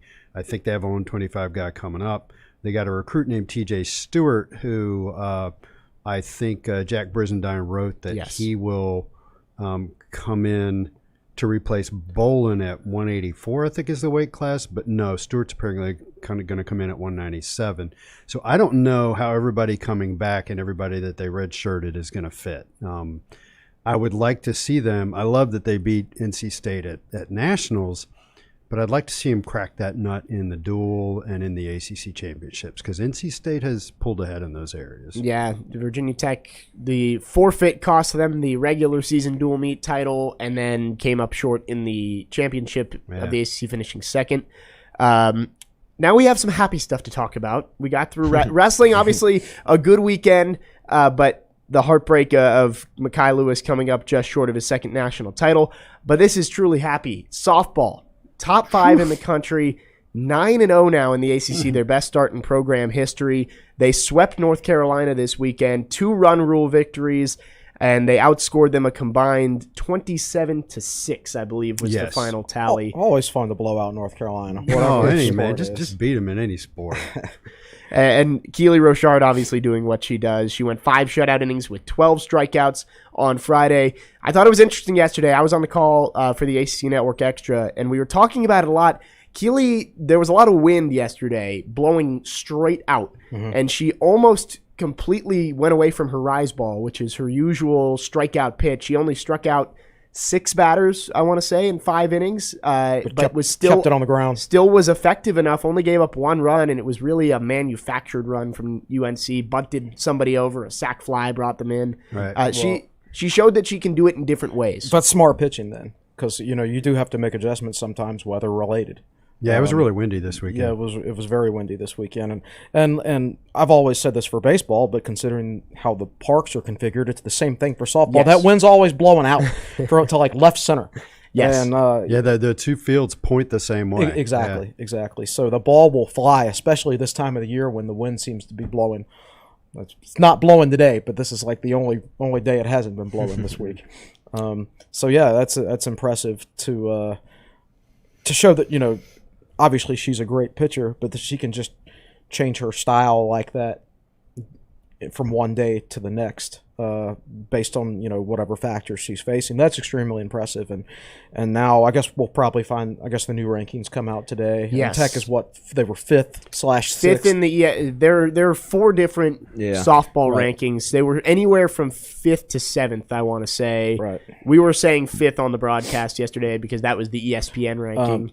Right. So, and now let's talk about the crowd. I don't know what the crowd was for Friday great or on Sunday. Saturday. I know on Saturday it was great because I walked by it leaving the open football practice, and it was already good, and people were still streaming in. The game had just started. I think they listed attendance as 850. Right. And I was there, and there were a few seats here and there, but it was pretty full. Yeah, and it was overflow if you think about it because people were watching the game from beyond the left hill wall and up on that hill and things like that. Yeah. So we got a question on the Q&A this past weekend, and I didn't answer it, but I'll answer it now.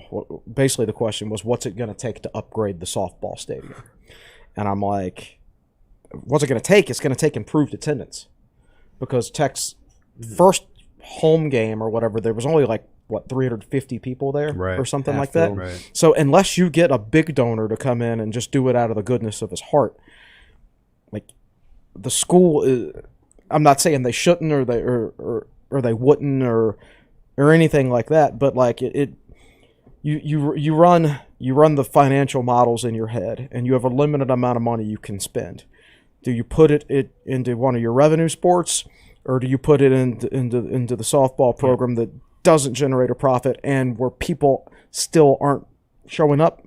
Well, attendance is free. You just walk right in. You just walk right in, right? Yeah. So it was good to know if you want that stadium to get expanded, hope for more or not necessarily expanded, but improved. Right. Just to make the overall experience better. The more crowds like Virginia Tech has on Saturday, the more likely that is to happen. And they got a good game on Saturday, too. That was the really only competitive game of the series. UNC got up 3-1? Yeah, they went up 3-0 in the 3-0. top of the first. Emma Lemley just left one up to their 4-hitter over the left field fence for a 3-run homer. Coach DeMore, we talked to him in the third or fourth inning, and he just said she wasn't ready to pitch. But she bounced back 4 shutout innings after that. At one point, I think in the 5th inning, she only threw 11 pitches. Yes. Yeah, she rolled right through second, third, fourth, fifth. Then she gave up another home run in the 5th, and that's when Coach DeMore said, "All right, Keely, shut this down for us." Right. She came back in through an inning and 2/3 to finish it off. And then Keely on Sunday only threw something like 70-some pitches. No, it wasn't a ton. She almost threw 50 on Saturday in just those 2 innings of work. Really? So Keely tends to throw a fairly high number of pitches, and it's not, we've talked about, it's not like baseball where your pitch count's a huge thing. To me, it's an indicator of how dominant is a pitcher being. How if they have to throw 20 to 25 pitches to get out of an inning, that shows you they're having to work. If they're getting out of an inning on 11 pitches, they're really in their groove. So you know how Super 70 Sports, they have their planned tweets, and they'll kind of do the same tweet once every 5 months or something like that. So yesterday they had their Greg Maddux tweet where they were where he's like, Greg Maddux once pitched a complete game shutout in 76 pitches. These days, pitchers call that a solid 4 innings. Yeah. So it's like Keely, if she can work a game where she had a Greg Maddux. That is 8 pitches an inning. Yeah, it's insane. That's insane. That's nuts. Yeah. Well, and Keely was great this weekend, but Lemley too, outside of the 2 home runs she gave up, and that's really what Tech softball has been missing the last few years, is that complement to Keely Rochard, where you win the first game of the Super Regionals and you have an answer the next day to come in and try and win it the next day. I think Lemley could be that, and only a freshman. She's kind of Keely Jr., does a lot of the same things, and just starting to fine-tune a lot of it right now, too. So what was the score of that game on Saturday? 8-5. 8-5. So Tech is starting to hit the ball better now, too. Yes. They were not really hitting earlier this season, but now their bats are starting to warm up. Yeah, I did some. Bree Peck in particular is heating up. Yes, we talked a lot about Bree Peck this weekend. She had 2 home runs and 4 extra base hits last weekend against Syracuse. This weekend, she had a home run and a double on Saturday. And I'm forgetting what she did Sunday, but she got hit and walked on Sunday. But the freshmen, Lemley and Peck coming in as freshmen and making an immediate impact like this—that's huge for this program. And it's actually, it was tough to come in and make an immediate impact this year because Tech had so many good players coming back. Yes, yeah. I mean which shows that as good as Tech was last year, this is a better team this year. There's more depth, and their lineup. Their defensive lineup is pretty much set. Everybody who plays in the field plays almost every day, but it's the DP spot, the designated player, that they rotate. And it's funny, there's 5 or 6 options for Coach DeMore there that all hit the ball well, but you want to rotate them in, get everybody at bats. There's just nobody who's stepped up there quite yet. Is Peck playing in the field? Yes, she plays third base. Did she displace somebody? Or did they have a player leave after So Kelsey Bennett was at third previously. Now she's at shortstop. Right. I want to say Emma Ritter might have been at short. No, Emma Ritter's been in Hokey right the whole Chip's in time. the chat. So Hokey Chip. I'm forgetting who played shortstop last year. Fill us in, Chip. But it was right now. Peck went to third. Bennett shifted over to shortstop. Is what I've gathered from there. Okay. Yesterday. It was Alexa Milius who played in the DP. She went 3 for 3 with 4 RBIs and a home run, and she had that walk-off in the 5th to finish it off. So let's talk about the ACC standings. Virginia Tech is 9-0 and first. Yep, and that includes sweeps of UNC, Syracuse, middling programs, and a sweep of Clemson. Ranked team. And Duke is second at 8-1. And for some reason, it just aggravates me that Duke has a good softball program. They're number 8 in the country. But they still have to play. Who do they play? Duke does not play. They played Tech Clemson this play past Duke. weekend. Duke does not play Tech or Florida State this year. I know. I don't think. Yes, and Tech's got to go to Tallahassee. Yeah, April 8th through the 10th. So one of the things you wanted to happen was you wanted Clemson to beat Duke this past weekend, and Duke won 2 out of the 3. So that's why Duke is 8-1. Virginia's 5-1. Wow. Apparently they have a pulse. Well, it couldn't get any worse.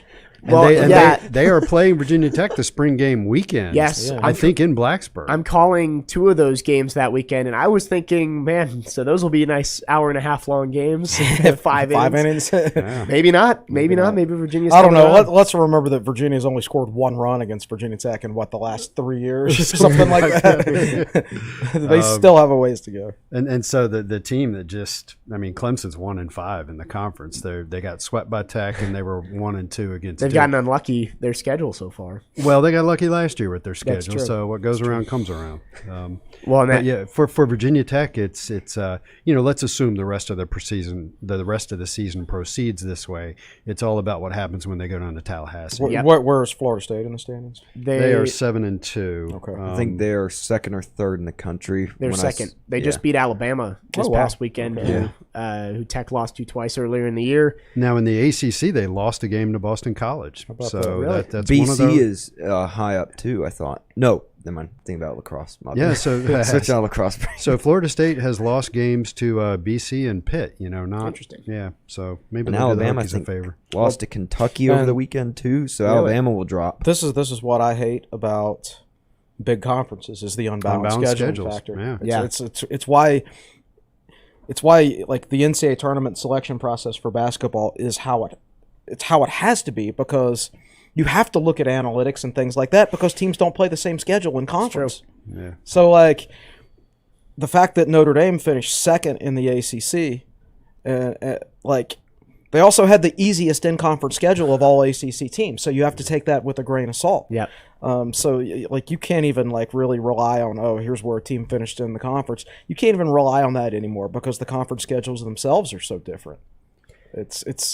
So it really bothers me. Let's see who Duke's got. Well, they got to travel to Notre Dame, which is a pretty decent program.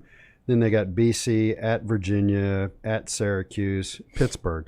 So Duke really doesn't have a tough series the rest of the way, whereas Virginia Tech has to go to Tallahassee. Yeah, and that's coming up second weekend in April. Hokies are now on the road again, so it feels like they just got back for their home opener. They played 7 straight at home. You don't worry about that because it will determine ACC tournament seedings, of course, for softball. Yes. It's not going to matter when it comes to NCAA selection. Yeah. And Tech now, because NCAA selection is going to look at RPI and overall wins, and Tech's number 1 in the number RPI. 1 in the RPI. So Tech could be the number 2 seed in the ACC tournament and still host and host a super regional or something like that in the NCAA tournament, because it's like I was just talking about. The NCAA is not going to look at. I just don't want Duke to win the regular season.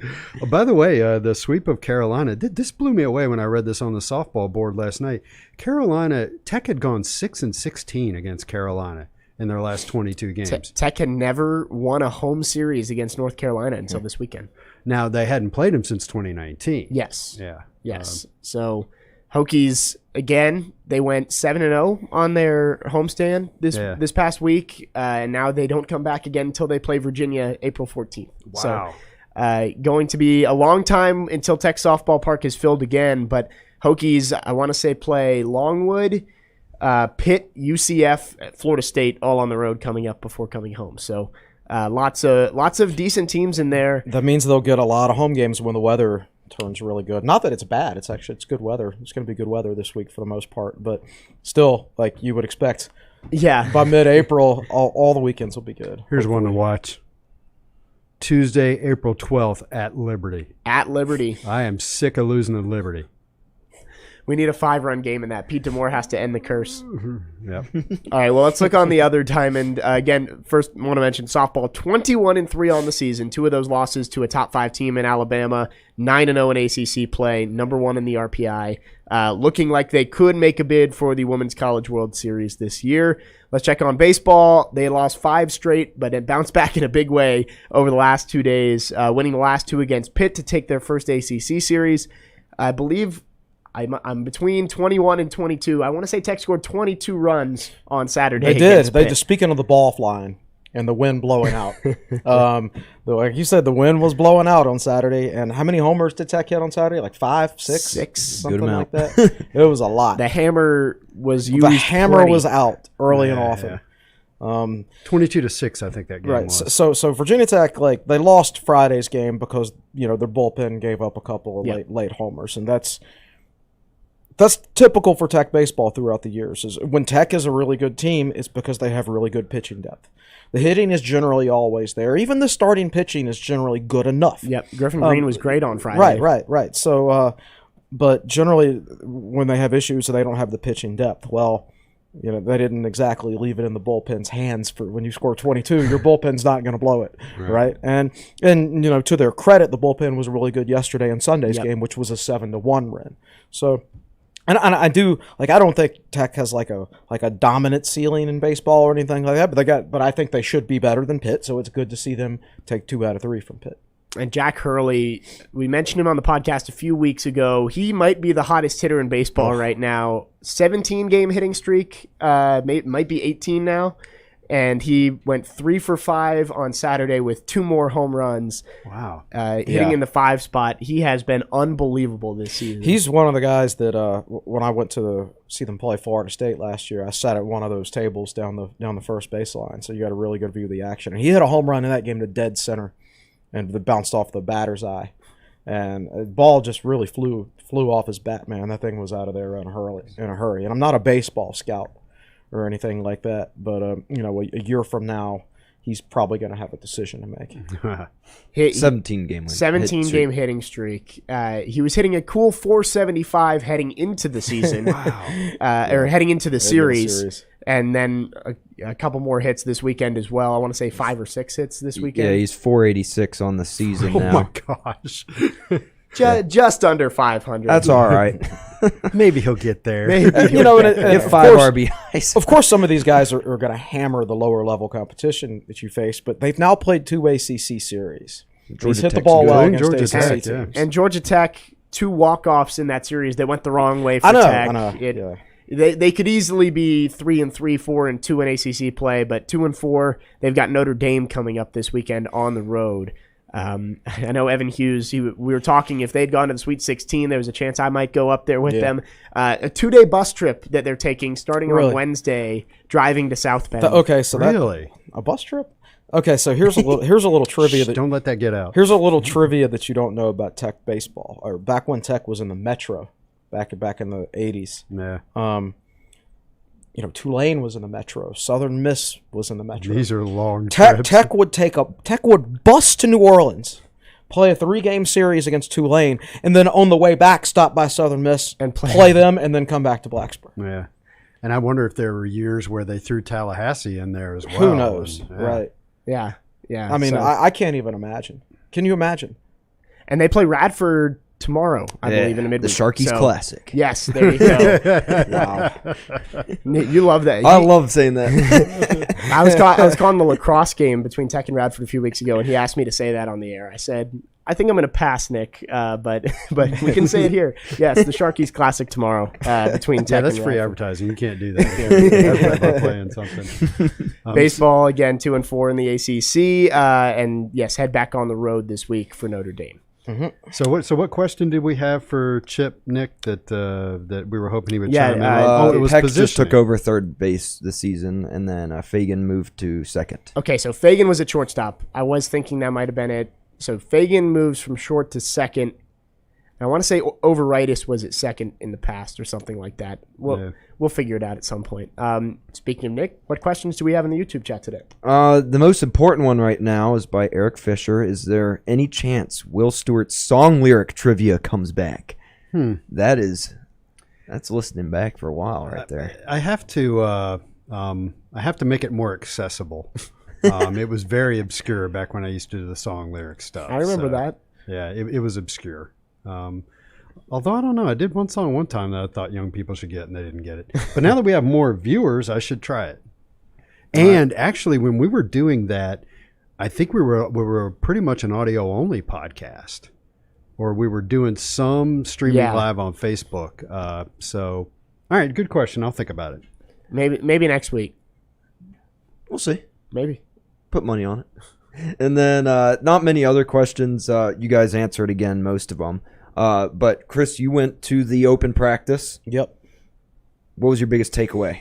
Besides it being cool that it was there. Well, most of the time you're sitting there. There's so many new numbers and new faces and things like that. Who's that? Half the practice you're just scrolling through your phone to figure out who's that. So you want to watch Dwayne Lofton take a rep, but you're trying to figure out who's number 2. And when you finally figure out who number 2 is, you miss Dwayne Lofton's rep, who's next in line. So it's really hard to get an assessment because you're just so used to you just got to sit there and figure out who all the new players are. The things that stood out to me, like Shamari is playing safety spot. At first, I thought he was spending most of his time at boundary safety, but apparently what they're doing is just doing left-handed safety and right side safety right now, so everybody can get used to playing 2 different roles, and then the coaches can evaluate which guys are fits for what position.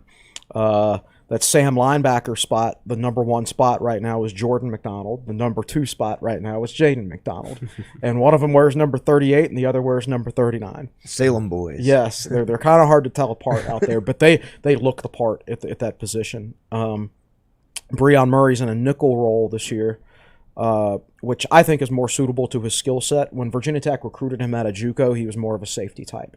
And he was actually named they're doing a player of the day, player of each practice, and he got that award for the first practice on Friday for his role in the nickel. So I think that's a good sign. No, the nickel is only going to be on the field for 150, 200 snaps a year because Virginia Tech's primary formation these days is going to be a 3 linebacker system. Yeah, but it's important they do have an effective nickel in that role. Jesse Hansen was at left guard. That was the only question mark on the starting offensive line is who was going to be. Yeah, and that's where Jesse he lined up with the starting offensive line. Right. So you got Janzi at left tackle. You've got Jesse Hansen at left guard. Johnny Jordan at center. Caden Moore at right guard, and Parker Clements at right tackle. Right. They mixed up the quarterback reps some. There's a lot of quarterbacks out there. Yeah. 6, I believe. Yeah. I will say for number 1 is like Tech's arm talent is much better this year. I mean, Jason Brown can throw the ball down the field. Grant Wells can really throw the ball. He did not disappoint. Yeah. That guy's got a lot of arm talent. And like you look what we had last year. When I saw Braxton in the preseason last year, I thought he threw it fine, but then he got hurt. But like Kadum is a FCS level player, and he was our number 2 quarterback last year. And that's where he transferred out to, right? It was this year our walk-on has a better arm than Knox Kadum. Okay, so our overall arm talent in that room is just so much improved this year. Grant Wells in the team portion of the practice, which didn't last very long, but their 11-on-11 portion of the practice, Wells was the first quarterback out there. okay. But I'm happy to see just more overall arm talent within the program. And what's your take on Taj Bullock? He got a lot of reps. He looked okay out to about 15 or 20 yards. There were 1 or 2 throws where you're like, wow. He's just behind the more experienced players. Yeah. I mean, you've got Jason Brown, who started at, I forget what FCS school he started at. Was it St. Francis or St. Peter's? I don't know. One of those Saints. And then, transferred to South Carolina, where he started 4 games for them last year. Yeah. So you're talking about a very experienced player at the college level. Not so much at the Power 5 level, but just overall, the guy's a 5th-year senior or 6th year. I guess 6th year since he's got the COVID year and everything. Grant Wells, even though he's technically only a redshirt sophomore, the guy's already started 2 years at Marshall. So to expect Taj Bullock to be in the same realm as those guys right now is unfair. Yeah. And we were sitting with a guy who's watched Bullock closely and said that his throwing motion is much improved. Right. Right. Yeah. And Devin Farrell, what's your take on Devin Farrell? He didn't get any reps within the team portions and things like that, because he's not going to start this year as a true freshman. So you want to get the guys reps. You want him to progress from a technical standpoint. It's like going out there and showing that he can play 11-on-11 football right now doesn't really matter, because you're not going to need him during the season. He's going to redshirt, thank God. But I thought, boom, Ding, ding, put it up. And I also didn't see him throw the ball down the field. Like I said, you're busy. You're trying to watch everything during practice, and you got people around you talking to you. Exactly. Like honestly, like whenever I've gone to scrimmages way back in the day when Tech opened scrimmages and things like that, I would always get more out of them when I sat by myself. Because nobody talks to me and I can just watch. I remember going to watch scrimmages depending on who you're watching it with. Yeah. Well, we'd go watch scrimmages and I'd sit there and run my mouth and chat. And I was amazed at the stuff you observed with all those people around us running their mouths. Right. That sounds bad. I know. It's because half those people are watching today, man. These are my friends. I like them. But the thing is, but at the same time, if you watch it with the right people, you'll pick up on more things. We did watch it with the right people on Saturday who could make observations just like we could. Overall, though, I mean, they're not in pads. They weren't in pads. So you can't tell anything about, this running back's better than those running backs. They did get Jordan Brunson and Jalen Hampton back, and they were not on the team this past fall for certain reasons that some people have probably figured out by now. But Brunson is a big boy, and really big boy. And I heard they liked what they saw out of him last year, 2 years ago. I don't remember. I guess it runs together. 2020 season when he was not playing, when he was redshirting, or in the season that doesn't count, right? Yes. So I don't even know what year he would be. I guess redshirt freshman. Redshirt freshman, I guess. Really? Wow. I don't know. 2 years in, he's redshirt freshman. Yeah, that's right. I guess he would be a redshirt freshman. Got my first look at Bryce Duke in person. Bryce Duke looks like a football player. If you just look at his picture, he's got the neck and everything. And they always talk about him. Like, the coaches always talk about him. So I think he's going to play this year. Although, we'll see. When they get in pads, you're going to find out exactly how good some of those freshmen are.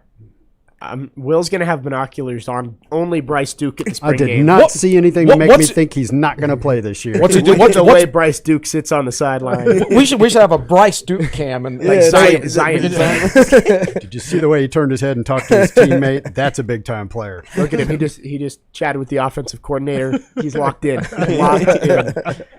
But really cool to get an open practice this early in the spring, though. And then spring game coming up April 16th. Yep. Yeah, we'll see if Brent Pry has a voice then, because he tried to talk to the crowd for like 15 or 20 seconds on Saturday. He got about 2 sentences out, and his voice was cracking, and he just stopped. He was clean-shaven, too. Clean-shaven Brent Pry. Yeah, it took us a while to find him out there on the field. Yeah, because we're ashamed to admit. Looking for the beard.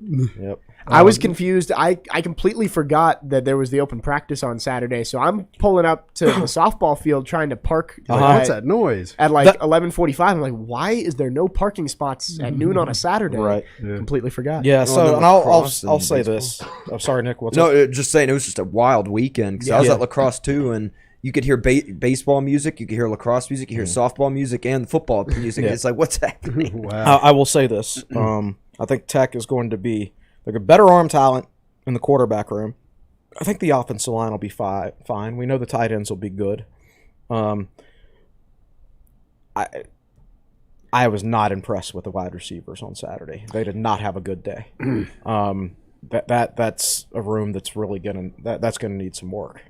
That's gonna take a while. I thought Jalen Jones looked the part, but there were too many balls on the ground. Just not enough clean releases at the line of scrimmage and things like that. I think Tech's quarterbacks will be good enough. I just hope their targets are good enough. And so the other important thing we need to cover is the music that was played over the speakers. It was different. I would also. There were some. It was a mix. There were some Allman Brothers in there, for of course, Brent because that's who Coach Pry likes. No, I want to point something out. So last week. I went to the welcome back thing at the Han Hurst facility for the basketball team when they came back from the ACC tournament. I briefly talked to some Virginia Tech official who works in the athletic department while I was out there, and this is a guy who knows all of these numbers. And he said whenever Virginia Tech wins a football game or a basketball game, they never get any emails about people complaining about music, concessions, anything. Whenever Virginia Tech loses a football game, it's always immediately after a loss where all those emails come in. I hate the music that you play on third down. You need to get better concessions. Your bathroom lines are too long. But when Virginia Tech wins a game, they never get any complaints at all about any of that stuff. The only thing I can't stand is when they're losing a game and they put the camera on the crowd and people are like, woo! And I'm like, that's you're true. losing by 3 touchdowns. They do the We're number one. Stand up and shout. It's like, all right, well, it's 31-10. So. Hopefully those moments are in the past. Yes. Indeed. Yes, we hope so. All right, well, that was a good conversation coming out of the YouTube chat. Thank you, Nick, for getting that for us. I think that about wraps things up. Chris, finally, no football, no basketball. What's coming up on Tech Sideline? I guess I need to write something about. I don't know. I kind of like. I feel like I've said everything I possibly could about basketball. Maybe I'll find something else. I don't know. We'll see. But I'll have to write something about football. I think about depth chart notes and what position players were playing. I'll probably write that for tomorrow. Brandon Patterson sent an article last week, which I'll run this afternoon. From there, so what about a look at each position group on the football team? Yeah. I think that's something you're going to do throughout the course of the spring. Yeah. Spring practice, getting rolling. Also, Chip Grubb writing about softball. Chris Hirons about baseball. It is now officially spring sports season in Blacksburg. I think a lot of attention will be turned to the softball team now.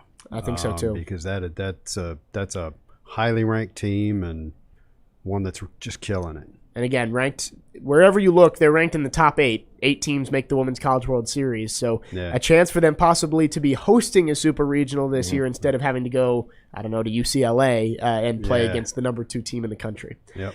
Well, I think that's going to wrap things up here on episode 230 of the Tech Sideline podcast. We hit about everything in Virginia Tech athletics that you could possibly imagine. Both basketball teams, wrestling, softball, baseball, and then spring football at the end. It was a good episode despite maybe not the happiest subject matter today on episode 230. I want to thank everybody on set. Will Stewart, founder and general manager of TechSideline.com. Find him at Will Stewart TSL on Twitter. Chris Coleman, lead analyst and columnist for Tech Sideline at Chris Coleman TSL on Twitter. Nick Brown in the 4th chair. Did a great job once again today at Nick Brown 33 on Twitter. Malcolm Stewart behind the scenes always does a phenomenal job as our producer. And I'm Jake Lyman, your host, signing off here on episode 230 of the Tech Sideline podcast. Enjoy your week, Hokies fans. We'll see you next time.